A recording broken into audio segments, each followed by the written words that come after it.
¿Es correcto orar acostado? Muchos creyentes guardan esta pregunta en silencio, con cierta inquietud en su interior, pensando si la postura de su cuerpo podría ser vista como una falta de reverencia delante de Dios. Sin embargo, cuando vamos a las Escrituras encontramos una verdad que rompe con muchos de esos pensamientos. En el Salmo 63:6, David declara: «Cuando en mi lecho me acuerdo de ti, medito en ti en las vigilias de la noche». Estas palabras revelan algo poderoso. Incluso en la quietud de la noche, mientras descansaba en su cama, David encontraba un espacio íntimo para encontrarse con Dios. Hoy vamos a profundizar en este tema que pocos abordan, pero que tiene un valor espiritual enorme. Descubriremos que la oración no está limitada por la postura del cuerpo, sino por la actitud del corazón. Veremos cómo orar acostado no solo es válido, sino que puede convertirse en una de las formas más sinceras y profundas de comunión con Dios. Dime algo, ¿alguna vez has sentido que al estar acostado tu oración pierde valor? ¿Has pensado que Dios quizás no te escucha de la misma manera si no estás de rodillas o en una posición más espiritual? Muchas personas cargan con esa duda sin decirlo, creyendo que si no adoptan una postura solemne, su oración no será aceptada. Y esa idea, aunque silenciosa, puede crear una distancia innecesaria entre el alma y la presencia de Dios. Pero la palabra de Dios no deja este tema en oscuridad. David no expresó culpa ni vergüenza al decir que pensaba en Dios en su lecho.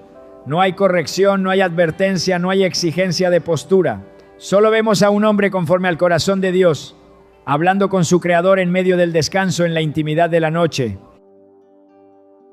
Eso no solo nos libera, también nos invita a reconsiderar cómo nos acercamos a Dios, especialmente en esos momentos donde estamos cansados, vulnerables o simplemente en silencio. Porque hay días en los que el alma anhela orar, pero el cuerpo ya no responde. Días en los que el cansancio pesa, el dolor se hace presente o la mente ya no tiene fuerzas para sostenerse en pie. En esos momentos surge la pregunta: ¿Dios rechaza una oración porque no estamos de rodillas? ¿Se cierra el cielo porque hablamos con Él desde la cama, con los ojos entrecerrados y el corazón aún sensible? La respuesta, respaldada por las Escrituras, es clara: no. Dios no mide la oración por la postura del cuerpo, sino por la sinceridad del alma. No observa la inclinación de la espalda, sino la rendición del corazón. David no oraba en su lecho como un recurso de última opción, sino como parte natural de su relación con Dios. Cuando hablaba de meditar en las vigilias de la noche, mostraba que su comunión con Dios no dependía de un lugar específico, sino de una conexión constante.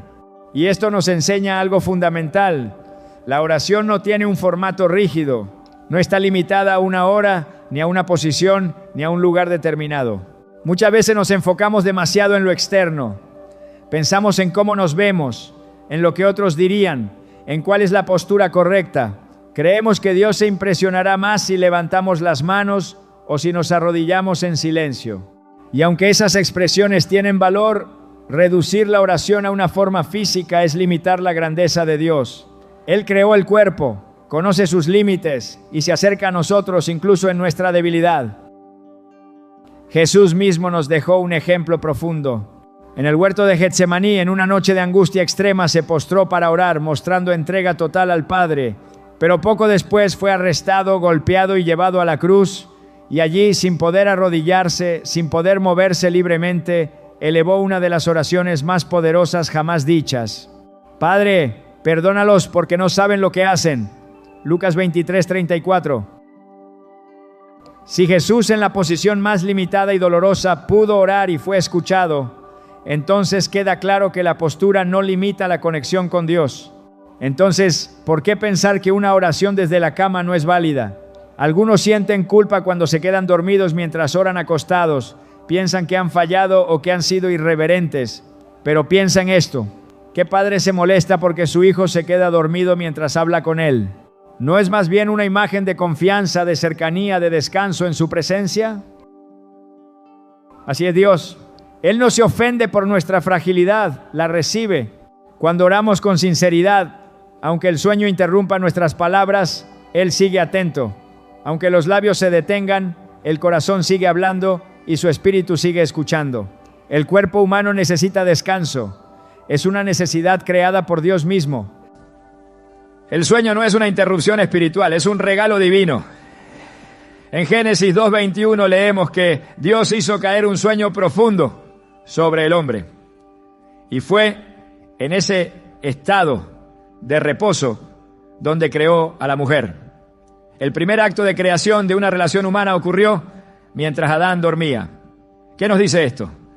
Que incluso en el descanso Dios está obrando, que aun cuando no estamos conscientes, Él puede manifestar su voluntad y su propósito. Entonces, ¿por qué temer orar acostado si es un espacio donde el cielo ha hablado antes? En un Rey 19 encontramos a Elías huyendo por su vida, agotado emocional y físicamente. Se recostó bajo un enebro y pidió morir. Pero en lugar de reprenderlo, Dios le envió un ángel que le tocó y le dijo: levántate y come. Primera Reyes 19:5. Elías estaba acostado, devastado, sin fuerzas para continuar. Y fue allí, en ese estado de completa fragilidad, donde el cielo lo visitó. No tuvo que orar en voz alta ni mantener una postura correcta. Su sola existencia quebrada fue suficiente para atraer la atención divina. Este pasaje nos enseña algo profundo. Cuando estamos postrados por el cansancio, la tristeza o la enfermedad, Dios no nos exige que nos incorporemos para hablar con Él. Él se inclina hacia nosotros. La gracia de Dios es más grande que cualquier protocolo religioso. En esos momentos en que no podemos más, la cama se convierte en altar y las sábanas en lienzo donde se escribe una oración silenciosa. Además, muchos testimonios actuales respaldan esto. Personas que en medio de la enfermedad, sin poder moverse, oraron acostadas y recibieron sanidad, consuelo y dirección. Ancianos que sin poder arrodillarse, oran desde su lecho cada noche. Madres exhaustas que oran acostadas al final de una jornada abrumadora. Jóvenes que en la oscuridad de su cuarto lloran en silencio mientras oran tumbados boca arriba, sintiendo cómo la presencia de Dios desciende sin juzgar, sin exigir, solo abrazando. La oración acostado no es menor, no es secundaria, no es floja, es oración, es conexión, es sinceridad sin maquillaje. Cuando el alma clama desde el silencio de una cama, Dios responde con la voz de su espíritu. Recordemos también las palabras de Isaías 26:9. Con mi alma te he deseado en la noche, y en tanto que me dure el espíritu dentro de mí, madrugaré a buscarte. Aquí hay un deseo profundo, una búsqueda que no depende de la circunstancia física, sino de una urgencia interior por estar cerca de Dios. Ese anhelo puede manifestarse en cualquier postura, incluso cuando el cuerpo ya se ha acostado, pero el alma se inclina con reverencia. La tradición cristiana a lo largo de los siglos también ha dejado testimonio de oraciones nocturnas desde el lecho. Padres de la iglesia, místicos y creyentes devotos han relatado cómo recibieron revelaciones, paz y consuelo mientras oraban acostados, muchas veces en medio de la noche. No era una práctica improvisada, era un acto deliberado de buscar a Dios en el silencio, lejos del bullicio del día, cuando el corazón habla con más honestidad. La clave no está en la postura, sino en la intención. En Lucas 18, 10-14, Jesús narra la parábola del fariseo y el publicano. El fariseo oraba de pie, con palabras altisonantes. El publicano, sin atreverse a levantar la vista, oraba con humildad. ¿A quién escuchó Dios? Al segundo. Esto nos recuerda que no importa si oramos de pie, sentados o acostados. Dios no ve lo que el hombre ve. Él mira el corazón. Cuando nos acercamos a Dios, lo hacemos como hijos, no como actores de una obra religiosa. No estamos en un escenario espiritual donde debemos impresionar. Estamos en un espacio íntimo donde el Padre nos espera con amor. Si tu cuerpo necesita descansar, pero tu alma desea hablar con Dios, no te sientas culpable por hacerlo desde tu cama. Es allí, en la quietud, donde muchas veces se oye más clara la voz del cielo. Incluso los momentos más cotidianos pueden ser oportunidades de adoración. Al acostarnos antes de dormir, en vez de encender una pantalla o repasar nuestras preocupaciones, podemos convertir ese instante en un momento sagrado, un susurro, una gratitud, una intercesión desde el corazón. Dios está ahí, no se aleja porque no nos arrodillamos, se acerca porque nos sinceramos. La cama no es un lugar profano, es un lugar de reposo, y el reposo también es santo. En Hebreos 4, 9 a 10 se nos dice: por tanto, queda un reposo para el pueblo de Dios, porque el que ha entrado en su reposo también ha reposado de sus obras, como Dios de las suyas.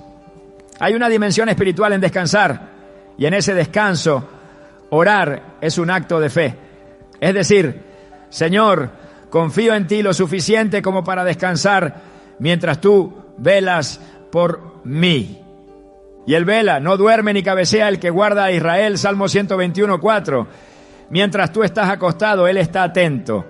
Mientras tú descansas, él obra. Así que la próxima vez que sientas el deseo de orar acostado, hazlo sin culpa, hazlo con fe, hazlo con confianza de que Dios no desprecia un corazón sincero, sin importar la postura física desde la cual se exprese.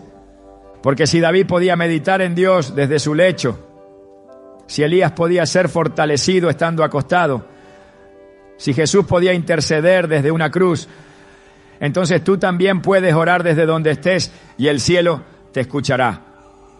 Esta es la verdad que libera, la que reconecta, la que transforma. No estás limitado por tu cuerpo.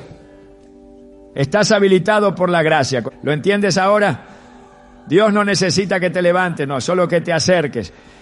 Y a veces acercarse significa abrir el corazón, incluso acostado. ¿Estás listo para seguir descubriendo lo que Dios quiere revelarte en esos momentos de quietud? Esto apenas comienza. El reposo del cuerpo jamás ha sido una barrera para el mover de Dios. Y las Escrituras lo confirman con una claridad que no deja lugar a duda. A través de toda la Biblia encontramos momentos sagrados donde la oración nace desde el lugar de descanso. Y aún allí, el cielo responde con poder, dirección o consuelo. Orar desde una posición acostada no es un acto nuevo ni desconocido para Dios. Es de hecho un patrón visible en la vida de aquellos que caminaron en profunda relación con Él. Personajes bíblicos clave, guiados por el Espíritu y elegidos para propósitos divinos, se comunicaron con Dios desde lugares de quietud, tendidos en sus lechos, algunos en debilidad, otros en contemplación, y en cada caso el Señor respondió. En los Salmos David expone con absoluta naturalidad su hábito de buscar a Dios mientras descansaba. En Salmo 4:4 declara: meditad en vuestro corazón estando en vuestra cama y callad. No hay contradicción ni reproche en su llamado a orar desde el lecho, sino una exhortación directa a usar ese espacio como una oportunidad para reflexionar en silencio ante la presencia divina. David no hablaba desde la teoría, sino desde una experiencia viva. En las noches en que la angustia lo visitaba, su refugio no eran las estrategias humanas, sino ese diálogo íntimo con Dios mientras estaba acostado. Esta práctica espiritual, lejos de ser considerada irreverente, era una expresión de confianza absoluta en el Señor. El mismo autor vuelve a afirmar esta conexión profunda en Salmo 63, 6, donde escribe: cuando me acuerde de ti en mi lecho, cuando medite en ti en las vigilias de la noche. La repetición de esta imagen en diferentes salmos no es casualidad. Revela una disciplina interior, una costumbre arraigada en su relación con Dios.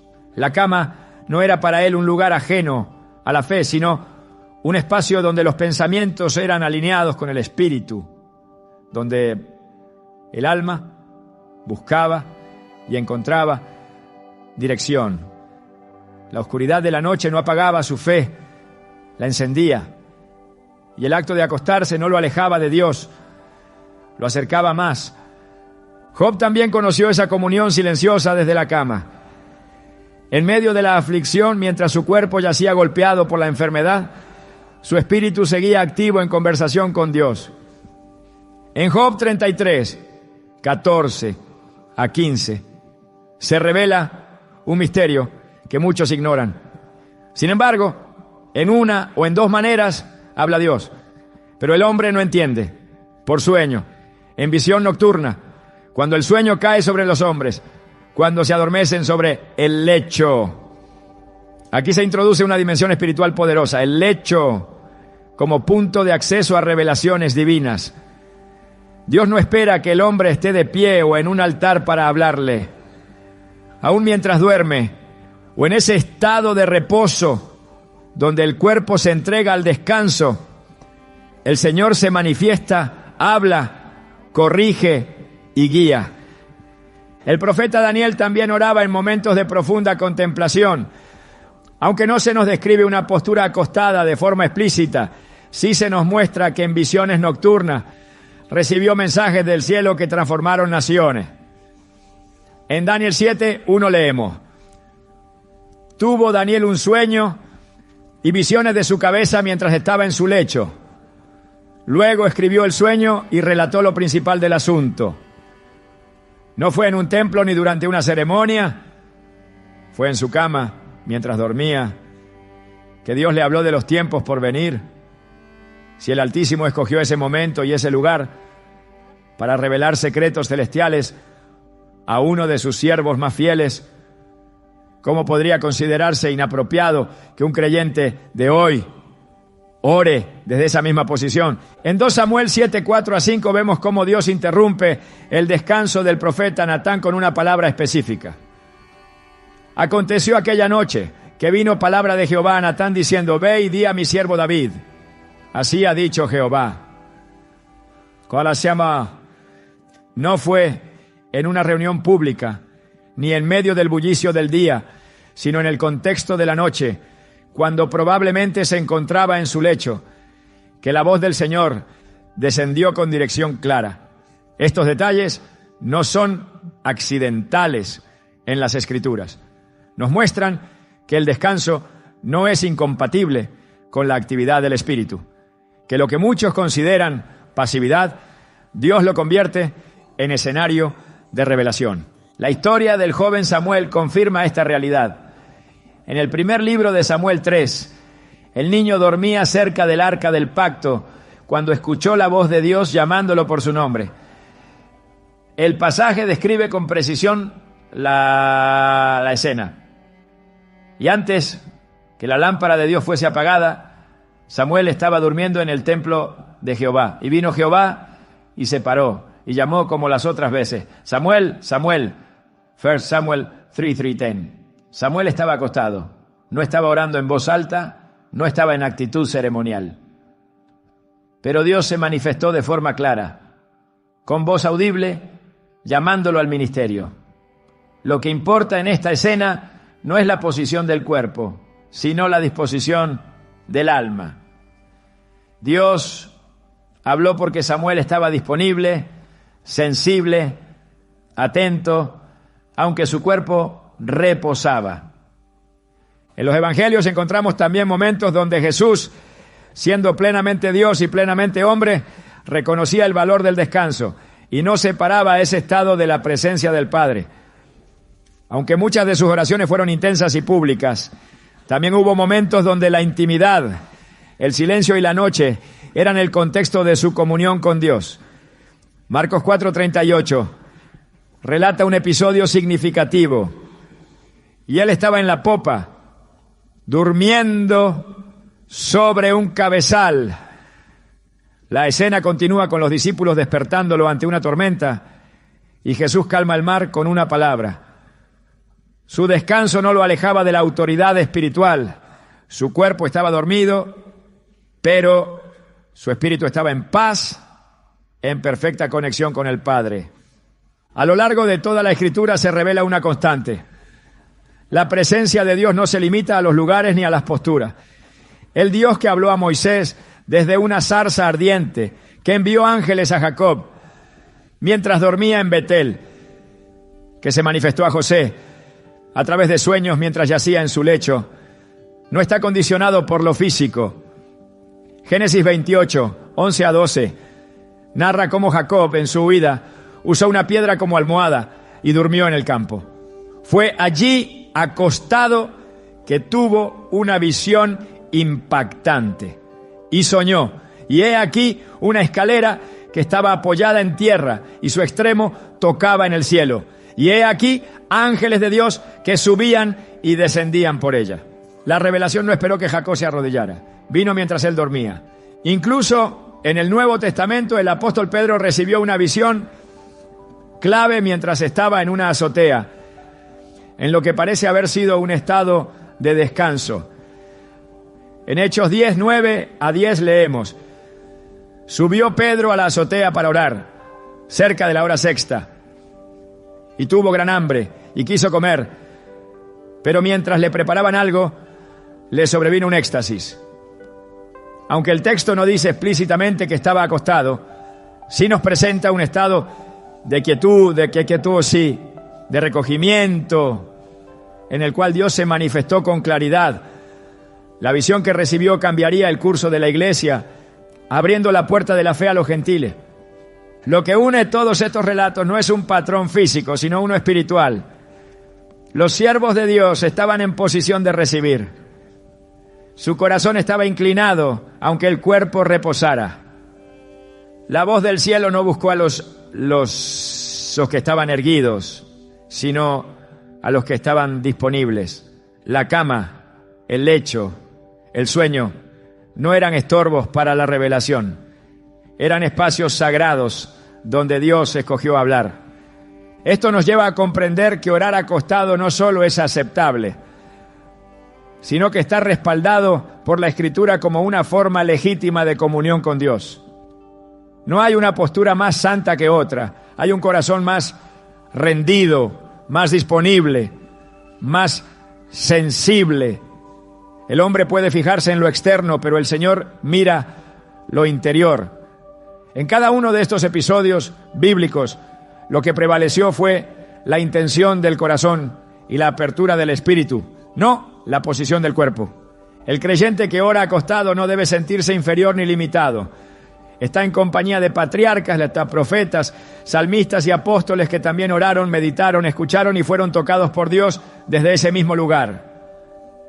El lecho no es una barrera. Es un altar donde lo ordinario se encuentra con lo eterno. Las visiones no se detienen porque los ojos están cerrados, ni las palabras del cielo se retienen porque el cuerpo descansa.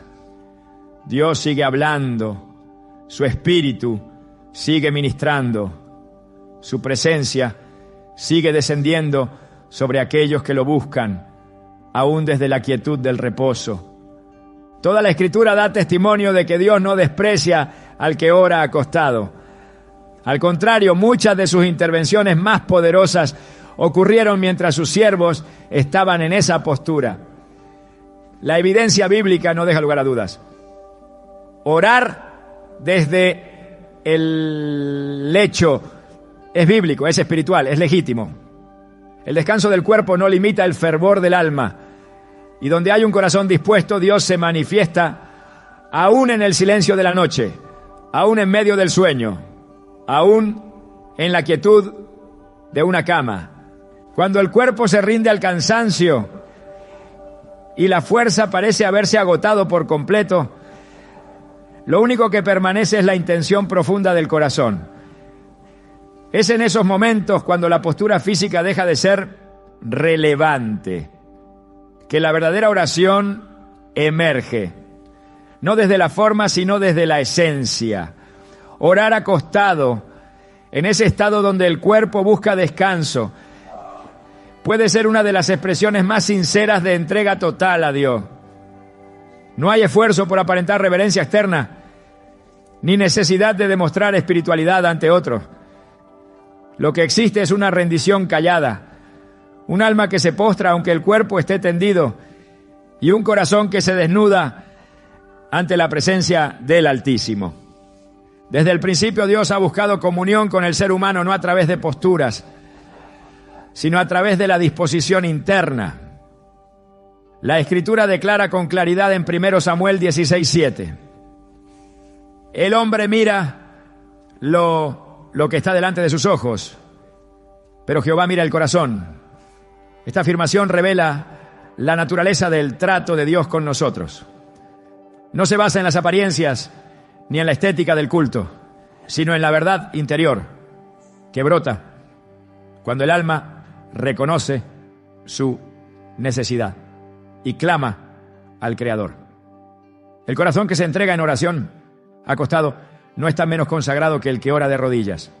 En muchos casos puede incluso estar más rendido, más dependiente, más consciente de su fragilidad, ¿no? En el Salmo 6, David escribe en medio de la aflicción, reconociendo su debilidad y clamando a Dios desde un estado de completa vulnerabilidad. Estoy cansado de gemir, todas las noches inundo de llanto mi lecho, riego mi cama con mis lágrimas. Salmo 6. Esta imagen poderosa nos muestra a un hombre quebrantado, no en una postura formal, sino acostado, llorando, expresando su dolor delante de Dios. No hay en este pasaje reproche alguno. No hay indicio de que su oración sea menos válida por el hecho de que ocurra en el lecho.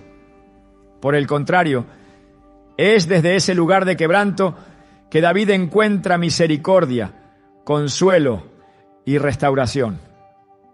Su cama se convierte en altar, sus lágrimas en incienso, su llanto en súplica, todo sin necesidad de levantarse, sin abandonar el lugar donde su cuerpo rendido buscaba reposo. El acto de acostarse, cuando se acompaña de una disposición interior genuina, puede simbolizar mucho más que descanso físico. En muchos casos representa rendición total. Cuando el creyente ya no tiene fuerzas para sostenerse de pie, cuando ni siquiera puede arrodillarse, pero su espíritu aún clama, está manifestando una fe que va más allá del cuerpo, una fe que no depende de posturas externas, sino de una comunión profunda y persistente. Hebreos 4:16 nos invita a acercarnos confiadamente al trono de la gracia. Esta confianza no está atada a la posición física, sino a la certeza de que Dios escucha al que se acerca con un corazón sincero. En Isaías 26:9 se expresa una búsqueda continua de Dios que no cesa ni durante la noche. Con mi alma te he deseado en la noche, y en tanto que me dure el espíritu dentro de mí, madrugaré a buscarte. Aquí se refleja un estado de búsqueda constante, de meditación silenciosa en los momentos de mayor quietud. Cuando todo calla, cuando la oscuridad cubre la habitación, el alma sigue buscando. Este tipo de oración que brota desde el reposo no está condicionada por rituales externos, sino por una entrega real. Y es allí donde muchas veces se producen los encuentros más profundos, porque en la ausencia de movimiento externo, el espíritu se activa, el alma se despierta, la presencia de Dios se manifiesta. La figura de Jacob al acostarse en Betel no solo representa a un hombre que buscaba descanso físico, representa también a alguien que en su debilidad fue alcanzado por el cielo. Génesis 28:11 relata que llegó a un cierto lugar y durmió allí porque ya el sol se había puesto, y tomó de las piedras de aquel paraje y puso a su cabecera y se acostó en aquel lugar. Fue precisamente en ese estado, tumbado, sin defensa, sin compañía, que Dios le mostró la escalera que unía la tierra con el cielo. No estaba orando de pie, no estaba en una reunión espiritual, estaba acostado, pero su espíritu estaba en una disposición que permitió la intervención divina. La postura de su cuerpo no limitó la experiencia sobrenatural. Dios se le reveló y ese lugar de descanso se transformó en un lugar sagrado.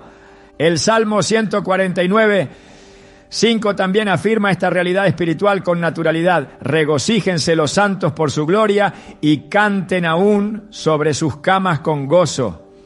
Este pasaje no limita el gozo a espacios específicos. No restringe la alabanza a los templos.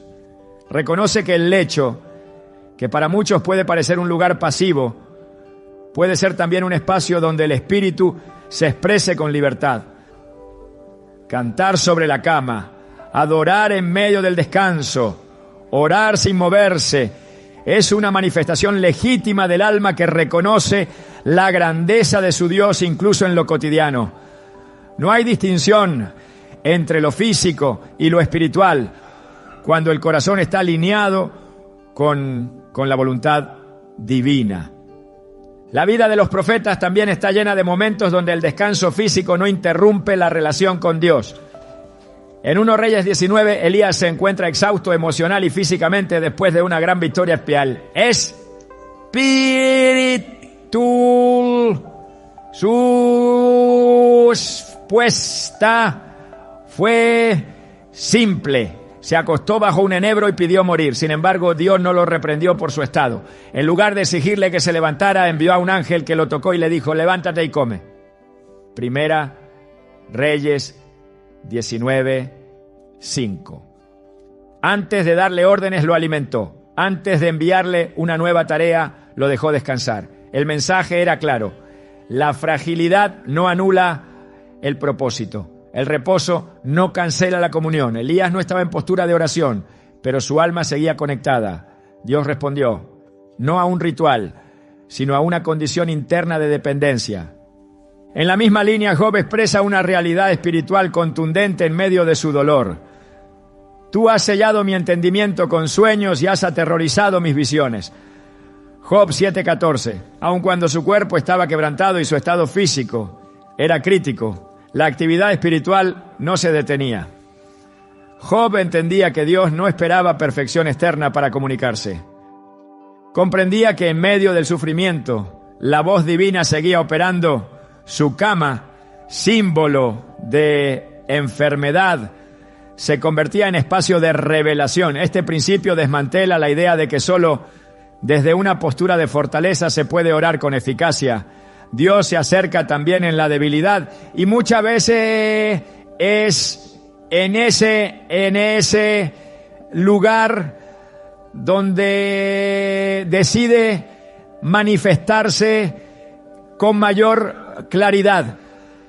La palabra también nos ofrece otra imagen reveladora en Cantar de los Cantares 3:1.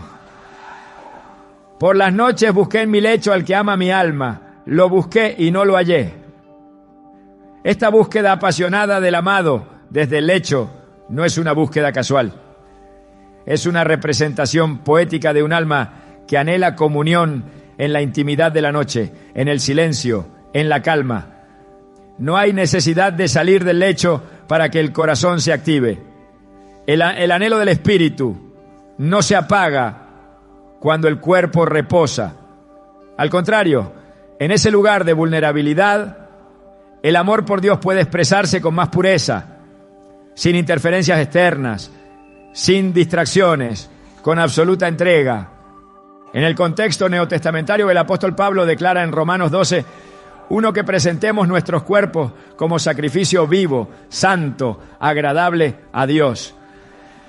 Este llamado incluye cada parte de nuestra existencia, cada momento de nuestro día, cada condición física. El cuerpo que reposa también puede ser un instrumento de adoración. La cama no es un lugar apartado del culto. Cuando se ora desde allí, cuando el corazón busca, cuando el alma se derrama, se está cumpliendo ese mandato. Presentar todo nuestro ser como una ofrenda espiritual. Por eso, orar acostado no es señal de pereza ni de irreverencia. Es un acto de fe, es una declaración que afirma, aunque no tengo fuerzas, aunque mi cuerpo está limitado, mi espíritu sigue conectado. Mi adoración no depende de mi postura, mi oración no depende de mi energía, depende de mi deseo de estar cerca de Dios. Y ese deseo es lo que el cielo escucha. No el volumen, no la posición, sino la verdad interna. Proverbios 15:8 lo confirma. El sacrificio de los impíos es abominación a Jehová, mas la oración de los rectos es su gozo. El gozo de Dios no está en rituales vacíos, sino en oraciones verdaderas. Cuando el creyente comprende esto, se libera de cargas impuestas por expectativas externas. Ya no busca cumplir con forma, sino con comunión real. Ya no teme estar acostado mientras ora, porque entiende que Dios está más interesado en su sinceridad que en su posición. Esa libertad interior da paso a una relación más profunda, más constante, más auténtica, porque la oración deja de ser una tarea formal y se convierte en un suspiro continuo del alma hacia su Creador. El reposo físico no apaga la llama espiritual, en muchos casos la aviva, porque en el silencio, en la quietud, en la ausencia de esfuerzo físico, se abre espacio para que el espíritu hable. Orar acostado no es un reemplazo inferior. Esa es una manifestación legítima de dependencia, de descanso en la soberanía de Dios. Es decir, con todo el ser, en ti confío, aún mientras reposo. Y esa oración pronunciada o silenciosa es escuchada, porque viene desde lo profundo, porque nace de una fe que no necesita demostrar nada, sino simplemente ser.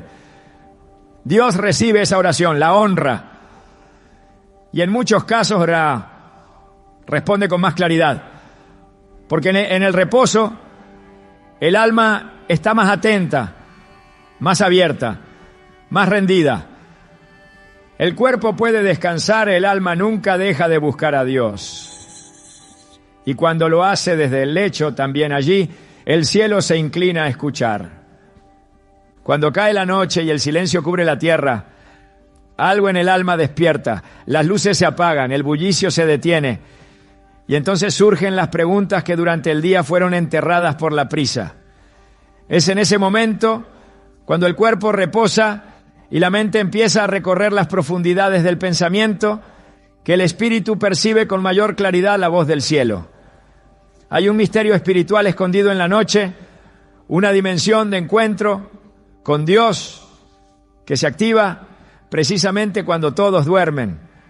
La Biblia no solo valida esta realidad, la afirma con contundencia. Orar acostado en las vigilias de la noche no es una invención humana, ni una adaptación moderna. Es parte del diseño espiritual que Dios ha dejado en su palabra para todo aquel que desea conocerle más allá de lo superficial. David, hombre de alabanza, adorador por excelencia, entendía esta dimensión. En el Salmo 119, 148 declara: se anticiparon mis ojos a las vigilias de la noche para meditar en tus mandatos. Este versículo no es una metáfora, es una descripción exacta del momento en que en plena noche, mientras sus ojos permanecían abiertos en vela, su mente y su alma estaban ocupadas en los caminos de Dios. Y ese acto no lo realizaba de pie ni en actividad, lo hacía desde la cama, en ese espacio donde el cuerpo encuentra descanso, pero el alma se mantiene atenta. No es casualidad que la Escritura vincule las vigilias con el despertar espiritual. Lo que para muchos es simplemente tiempo de sueño, para Dios puede ser un momento de revelación. Cuando Jesús enseñó a sus discípulos a velar y orar, no hablaba solamente de un acto exterior, sino de una postura interna. En Marcos 13, 35 a 37 dijo: velad pues, porque no sabéis cuándo vendrá el Señor de la casa, si al anochecer, o a la medianoche, o al canto del gallo, o a la mañana. Lo que a vosotros digo, a todos lo digo, velad. En este llamado a la vigilancia se destaca el valor espiritual de la noche. Jesús no estableció un horario específico para encontrarse con Dios, pero dejó claro que las vigilias son tiempos estratégicos para estar sensibles a su voz. Y esa vigilancia, en muchos casos, no se ejerce con el cuerpo en movimiento, sino en reposo, con el corazón despierto, aunque los ojos estén cerrados. La noche ha sido, a lo largo de toda la historia bíblica, el escenario de encuentros divinos. El mismo Abraham, cuando recibió la promesa del pacto en Génesis 15, fue llevado a un profundo sueño. Y fue en medio de esa oscuridad que Dios se le apareció en una visión y estableció con él un compromiso eterno. Mas a la caída del sol sobrecogió el sueño a Abraham. Y he aquí que el temor de una grande oscuridad cayó sobre él. Y sucedió que puesto el sol y ya oscurecido, se veía un horno humeando y una antorcha de fuego que pasaba por entre los animales divididos. En aquel día hizo Jehová un pacto con Abraham. Génesis 15:12, 17 a 18. La manifestación divina no ocurrió en el bullicio del día ni durante una reunión pública, sino mientras Abraham reposaba. Dios eligió la noche para hacerle promesas que cambiarían la historia. Ese patrón se repite una y otra vez. En el libro de los jueces, el llamado de Dios a Gedeón también ocurre en la noche. Jueces 6:25 dice: aconteció que aquella noche le dijo Jehová: toma un toro del hato de tu padre y derriba el altar de Baal que tu padre tiene. La instrucción precisa y urgente no fue dada en un acto litúrgico. Fue hablada durante la noche, cuando el cuerpo se inclina al descanso, pero el espíritu puede oír sin distracciones. El hecho de que Dios hable en ese horario revela que el reposo del cuerpo no es obstáculo para que el espíritu se mueva. Gedeón no necesitó estar en una posición específica. Lo importante era su disposición para obedecer. El profeta Samuel, cuando aún era un niño, escuchó la voz de Dios por primera vez en la noche. El texto es claro. Samuel estaba durmiendo en el templo de Jehová, y vino Jehová y se paró, y llamó como las otras veces: ¡Samuel! ¡Samuel! First Samuel 3:10. Samuel estaba acostado. No oraba en voz alta, no se encontraba en medio de una ceremonia, y sin embargo fue en ese estado de descanso donde el Creador se manifestó. El lecho del niño se convirtió en un altar de llamado. Desde esa noche su vida cambió para siempre. La voz que lo despertó no provenía de los hombres, sino del cielo. Dios eligió ese momento de intimidad, de vulnerabilidad para hablar. En el Nuevo Testamento los sueños también son una vía recurrente de revelación. José, esposo de María, recibió múltiples instrucciones divinas mientras dormía. En Mateo 1:20 se dice: pensando él en esto, he aquí un ángel del Señor le apareció en sueños y le dijo: José, hijo de David, no temas recibir a María tu mujer. Más adelante, en Mateo 2:13, vuelve a repetirse: después que partieron ellos, he aquí un ángel del Señor apareció en sueños a José, diciendo: levántate y toma al niño y a su madre y huye a Egipto. Dios escogió hablarle cuando su cuerpo reposaba, y esas palabras que recibió dormido guiaron el destino del Mesías en la tierra. Esta constante nos revela algo profundo. La oración nocturna, incluso en silencio, incluso sin palabras, prepara el corazón para oír. Porque no siempre la oración es un discurso. Muchas veces es simplemente la apertura del alma. Un espacio ofrecido a Dios para que Él hable, dirija, consuele o corrija. En ese sentido, orar acostado en la noche no es una práctica pasiva. Es una posición activa del espíritu, que elige estar disponible incluso en medio del descanso. La noche también es presentada en las Escrituras como un tiempo propicio para la revelación profética. En Daniel 2:29 se relata: entonces el secreto fue revelado a Daniel en visión de noche. Daniel no lo forzó, no lo provocó con su fuerza, solo se mantuvo disponible. El reposo físico se convirtió en canal de comunicación divina. La oración silenciosa que precede al sueño fue el espacio donde el misterio fue desvelado. No hubo necesidad de tronos ni incienso, solo un corazón dispuesto y un Dios que habla. ¿Alguna vez te has preguntado si Dios actúa cuando alguien rompe tu confianza y te es infiel? La traición duele y muchas veces nos preguntamos si quedará impune. Pero la palabra nos ofrece una verdad que pocos conocen. En Hebreos 10:30 leemos: mía es la venganza, yo pagaré, dice el Señor. Este versículo no solo revela que Dios ve cada injusticia, sino que también Él mismo se encargará de obrar justicia en su tiempo y a su manera. Hoy profundizaremos en cómo Dios responde ante la infidelidad, no desde la ira humana, sino desde su justicia perfecta. Te mostraremos cómo actúa espiritualmente, qué consecuencias permite y cuál es su propósito detrás de todo. Prepárate para ver que nada escapa a su mirada y que incluso el dolor que sufriste puede tener un propósito redentor. ¿Estás listo para entender lo que Dios tiene reservado para ti? La traición tiene un peso que solo quien la ha vivido puede entender. No es solo el acto de la infidelidad, es el desgarro interno, la pregunta constante, ¿por qué? Es ese momento en que todo lo que parecía seguro se derrumba sin previo aviso, dejando en su lugar el frío silencio de una promesa rota. Y en medio de ese dolor, cuando las lágrimas parecen no cesar y las palabras ya no consuelan, una pregunta surge con fuerza. ¿Dónde está Dios cuando alguien te traiciona? ¿Castiga a Dios al que te fue infiel? ¿O simplemente lo deja seguir su camino como si nada hubiera pasado? En medio de ese clamor interior, la palabra de Dios se alza con una verdad que pocos conocen y aún menos se atreven a creer. Hebreos 10:30 declara con firmeza: mía es la venganza, yo pagaré, dice el Señor. Este versículo no es una invitación al odio ni al rencor. Es un consuelo para el alma herida. Una promesa divina de que nada queda sin justicia bajo el cielo.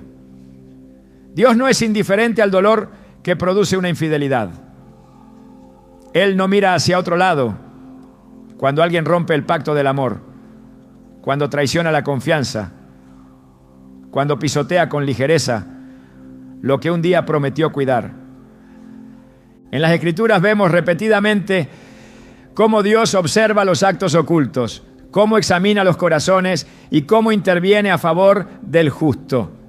Él no solo se limita a ver lo externo, sino que escudriña las intenciones, pesa las acciones y actúa con precisión perfecta.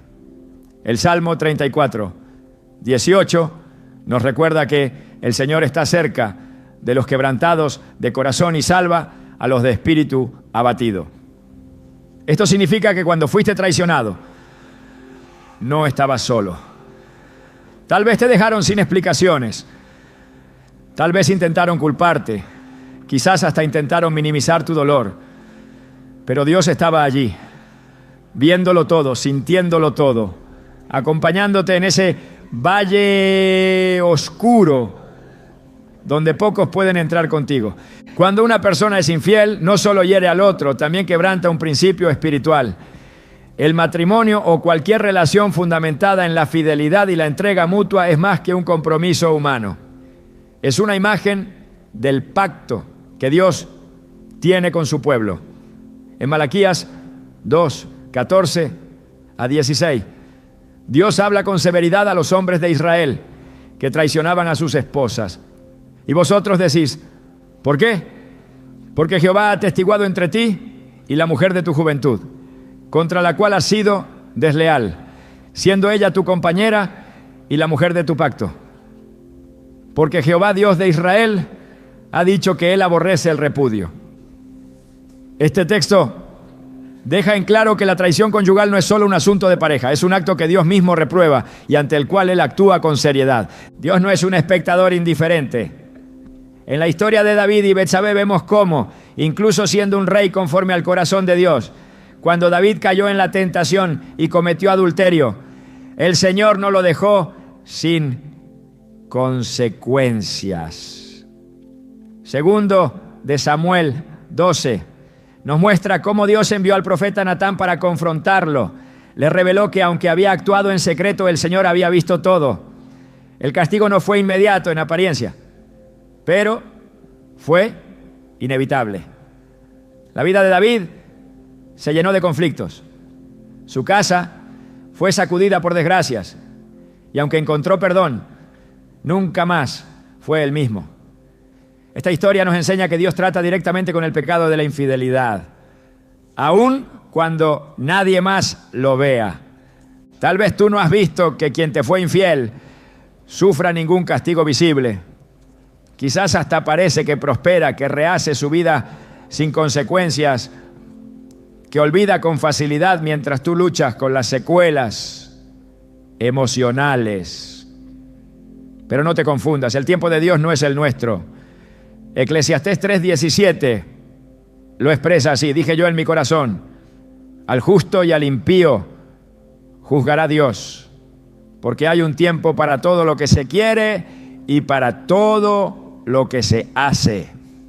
Esto significa que aunque tú no veas una retribución inmediata, Dios ya ha marcado el momento en que su justicia será ejecutada. No hay acto que quede fuera de su balanza. El mayor error que cometemos cuando sufrimos una traición es creer que debemos hacer justicia con nuestras propias manos. En nuestra humanidad herida queremos venganza, queremos que el otro sufra, queremos que sienta siquiera una fracción del dolor que nos dejó. Pero la Biblia nos enseña otro camino. Romanos 12:19 dice: no os venguéis vosotros mismos, amados míos, sino dejad lugar a la ira de Dios, porque escrito está: mía es la venganza, yo pagaré, dice el Señor. Este versículo no es una invitación a resignarse, sino a confiar, a dejar el juicio en manos del único que puede ver con claridad, que conoce los corazones y que sabe exactamente cómo, cuándo y por qué debe obrar. Hay algo profundamente liberador en saber que no tienes que cargar con el peso de exigir justicia, que no tienes que desgastarte esperando que el otro reconozca su error o que el mundo le devuelva lo que te quitó. Dios se encarga. Tú, mientras tanto, puedes sanar, puedes crecer, puedes seguir caminando. Él no solo castiga al infiel, también levanta al herido. En Isaías 61:1 leemos que Dios envió a su ungido para vendar a los quebrantados de corazón, para proclamar libertad a los cautivos y apertura de la cárcel a los presos. Si tú has quedado preso del dolor, si tu alma ha sido encadenada por la traición, este versículo es para ti. Dios quiere liberarte. Él no solo mira al traidor, también actúa poderosamente a favor del traicionado. En la parábola del siervo despiadado, Jesús nos muestra un principio espiritual poderoso. El siervo que fue perdonado por su amo, pero luego no quiso perdonar a su prójimo, fue entregado a los verdugos hasta pagar su deuda completa. Este relato, en Mateo 18:21-35, no solo trata del perdón, sino también de las consecuencias que recaen sobre quienes no entienden el valor de la misericordia y de la fidelidad. El infiel no solo rompe un pacto humano, también rechaza un principio divino. Y en ese rechazo activa un proceso espiritual de juicio que tarde o temprano se manifestará. A veces el castigo no es visible a simple vista, no se trata siempre de enfermedad, fracaso o ruina económica. A menudo el juicio de Dios sobre el infiel se manifiesta en forma de vacío. Un alma que no encuentra paz, una vida que pierde rumbo, relaciones que no prosperan, decisiones que se tornan en derrota. Proverbios 14:14 dice: del fruto de sus caminos será saciado el infiel de corazón. Esta es una advertencia disfrazada de sentencia. El infiel cosechará exactamente lo que sembró. No porque tú lo desees, sino porque así lo ha establecido la justicia eterna de Dios. Y mientras tanto, tú que fuiste herido, tú que quedaste con preguntas sin respuesta, con noches sin consuelo, con una autoestima hecha pedazos, no estás solo. El mismo Dios que ve al infiel también ve tu llanto. En Apocalipsis 21:4 encontramos una promesa que resuena en cada corazón dolido. Enjugará Dios toda lágrima de los ojos de ellos, y ya no habrá muerte, ni llanto, ni clamor, ni dolor. Esa promesa no es solo para el fin de los tiempos, es una realidad que empieza ahora. Cuando decides creer que tu dolor no es invisible, que tu historia no ha quedado olvidada y que Dios tiene planes más altos que tu pérdida. El dolor de la traición puede hacerte sentir que todo lo que viviste fue en vano, pero Dios no desperdicia ningún sufrimiento. Él transforma las cenizas en belleza. Isaías 61:3 dice que Él dará a los Igusá, los afligidos de Sión, gloria en lugar de ceniza, óleo de gozo en lugar de luto, manto de alegría en lugar del espíritu angustiado. Esto no es poesía espiritual, es una promesa real. A medida que caminas con Dios, verás que lo que perdiste será reemplazado por algo más puro, más fuerte, más duradero. El castigo del infiel no es tu victoria. Tu verdadera victoria será ver cómo Dios levanta tu vida de entre los escombros y te hace brillar con una luz nueva. No tienes que temer que el infiel se salga con la suya. No tienes que rogar justicia. Dios ya está obrando, incluso si no lo ves. El juicio de Dios es como el rocío, invisible al principio, pero inevitable en su efecto. El tiempo revelará lo que el corazón intentó ocultar. Mientras tanto, tú puedes descansar, puedes confiar, puedes sanar, porque el Dios que ve en lo secreto también recompensa en público. El Dios que escucha cada clamor responde con fidelidad, y el Dios que aborrece la traición honra al que permanece fiel. Dios no olvida, no omite, no retrasa su justicia sin propósito. Cada acto de infidelidad está registrado y cada lágrima del traicionado tiene un eco en el cielo. La justicia vendrá y cuando venga será perfecta. Tú no necesitas buscar venganza, necesitas buscar a Dios, porque Él y solo Él sabe cómo sanar, cómo restaurar y cómo hacer que tu historia, incluso con sus heridas, sea una historia de redención y gloria. Hay verdades que solo el tiempo revela. En medio de una traición, cuando todo parece desmoronarse y la herida aún sangra, puede parecer que la injusticia ha ganado, que el infiel sigue su camino sin mirar atrás, sin enfrentar consecuencias, sin sentir el peso de lo que ha hecho. Pero lo que a los ojos humanos parece impunidad, en los ojos de Dios es simplemente una pausa antes de que su justicia se manifieste. En ese aparente silencio divino se esconde un principio espiritual que la Biblia afirma una y otra vez. La justicia de Dios es inevitable. El corazón humano tiende a desesperarse cuando no ve resultados inmediatos. Esperamos que el mal sea castigado con prontitud, que quien ha herido sea detenido, que la justicia llegue como una ráfaga. Pero Dios no actúa conforme al ritmo del deseo humano, sino según el consejo eterno de su voluntad. En Habacuc 2:3 está escrito: aunque la visión tardará aún por un tiempo, más se apresura hacia el fin y no mentirá. Aunque tardare, espéralo, porque sin duda vendrá, no tardará. Esta declaración revela que lo que parece una demora no es más que la preparación perfecta para una justicia certera. Nada de lo que el hombre haga quedará sin respuesta, porque Dios, juez justo, actúa con precisión. La palabra es clara en cuanto al principio de la siembra y la cosecha. Gálatas 6:7 advierte: no os engañéis, Dios no puede ser burlado, pues todo lo que el hombre sembrare, eso también segará. La infidelidad es una semilla que se planta en secreto, pero que inevitablemente germina. Aunque el infiel oculte su acción, aunque la disimule con argumentos, aunque intente justificarla, su fruto llegará. No es necesario que alguien lo exponga, porque Dios mismo se encarga de traer a la luz lo que ha sido hecho en las tinieblas. Lucas 8:17 lo afirma: porque nada hay oculto que no haya de ser manifestado, ni escondido que no haya de ser conocido y de salir a luz. cada traición, cada engaño, cada acto de deslealtad, aunque se haya cometido en lo más profundo del secreto, será revelado. La justicia divina no necesita ser proclamada por la voz del hombre. Es la misma creación la que clama cuando se comete injusticia.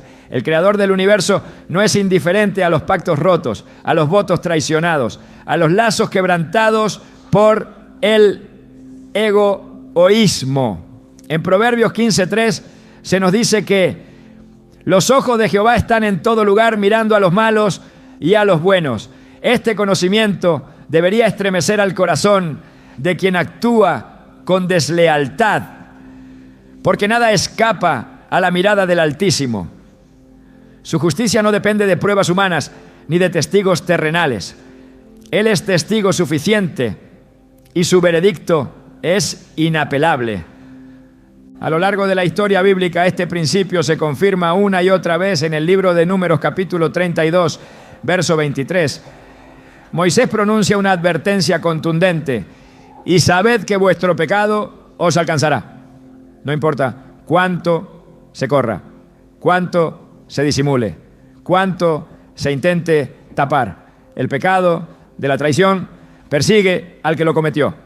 El infiel puede cambiar de entorno, iniciar una nueva relación, construir una nueva imagen, pero su alma carga con una deuda pendiente que solo la justicia de Dios puede saldar. No hay escape ante el juicio divino, porque Dios no se limita al presente visible, Él juzga desde la eternidad. Uno de los elementos más asombrosos de la justicia de Dios es que no necesita la intervención de ningún humano para ejecutarse.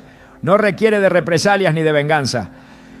La misma estructura espiritual del universo fue diseñada para que toda acción tenga una consecuencia. La infidelidad no es una transgresión ligera, es una ruptura de un principio de pacto. Y en la economía divina, los pactos rotos no quedan sin respuesta. En Eclesiastés 12:14 se nos recuerda: porque Dios traerá toda obra a juicio, juntamente con toda cosa encubierta, sea buena o sea mala.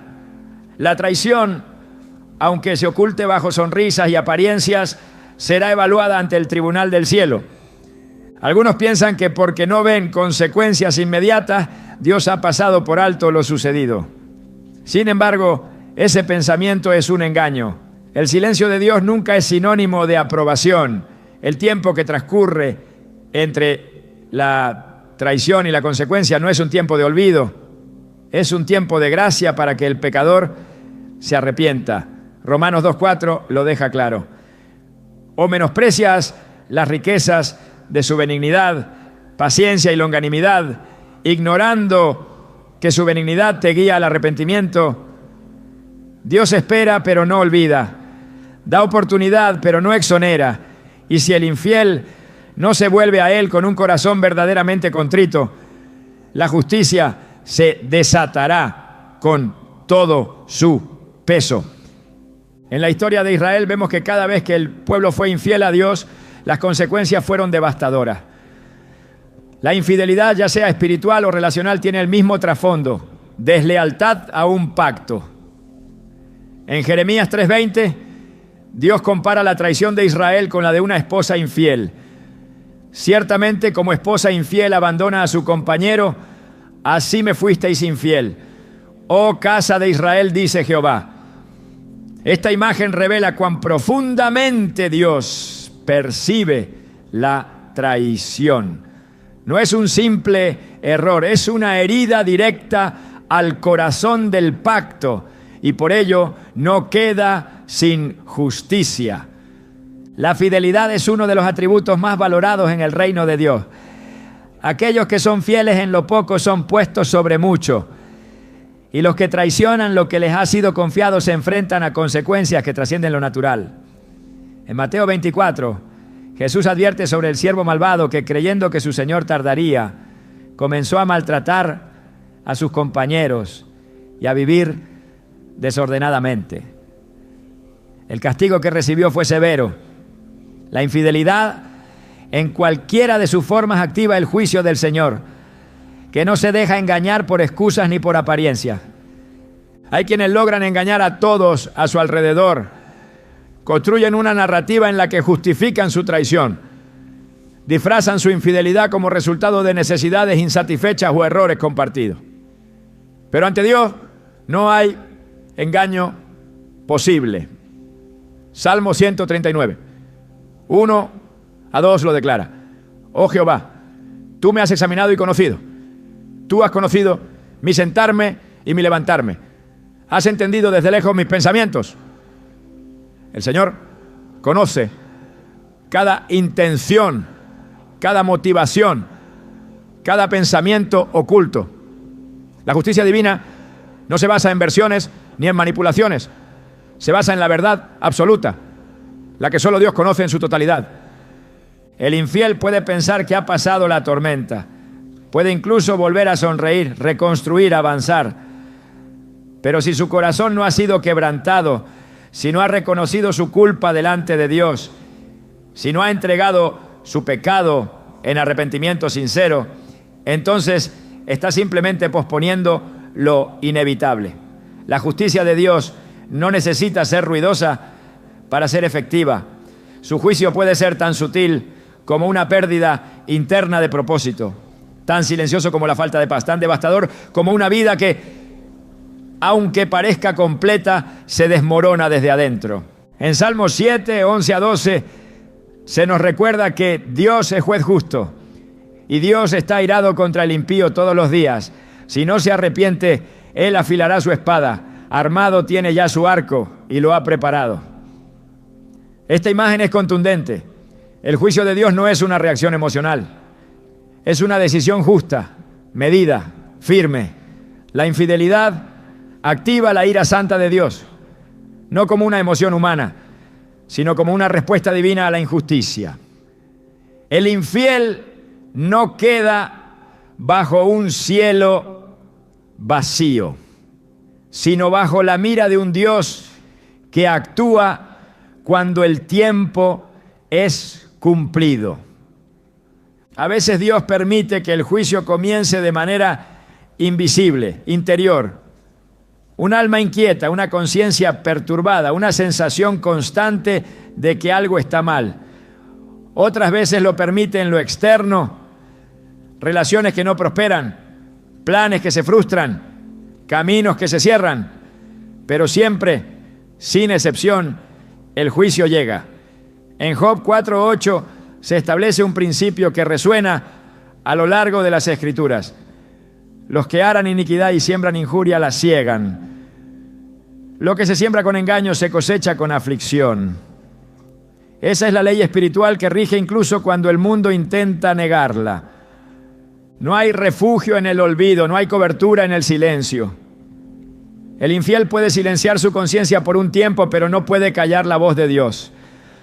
Hebreos 4:13 lo dice con claridad. Y no hay cosa creada que no sea manifiesta en su presencia. Antes bien, todas las cosas están desnudas y abiertas a los ojos de aquel a quien tenemos que dar cuenta. El que fue infiel no le dará cuenta a una pareja herida solamente, sino al mismo Dios que instituyó el pacto. Y esa rendición de cuentas no se puede evitar. Dios no actúa con apuro, pero tampoco olvida. Su juicio llega con la fuerza de la verdad. No hay argumento que lo detenga ni disfraz que lo confunda. Cuando Él determina que es el momento, la justicia se manifiesta y lo hace con exactitud. La aparente calma que sigue a una traición no es paz. Es simplemente el espacio entre la acción y la cosecha. Y cuando esa cosecha llega, nadie puede detenerla. La justicia divina no necesita de intermediarios. Es completa, es santa, es perfecta. Y aunque tarde a los ojos humanos, nunca falla. Lo que se ha hecho en contra del pacto, lo que se ha roto desde la deslealtad, será juzgado. Dios no olvida, no cede, no cambia su santidad para acomodarla al capricho humano. Él es fiel y en su fidelidad castiga la infidelidad, no por crueldad, sino porque la fidelidad es el reflejo de su carácter.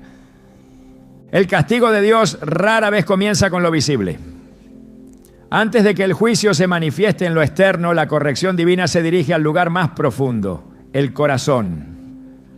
Cuando alguien comete una infidelidad, lo que quebranta no es solo un pacto humano, sino un principio espiritual que afecta directamente el alma. Dios, que no mira como el hombre, no se detiene únicamente en los actos.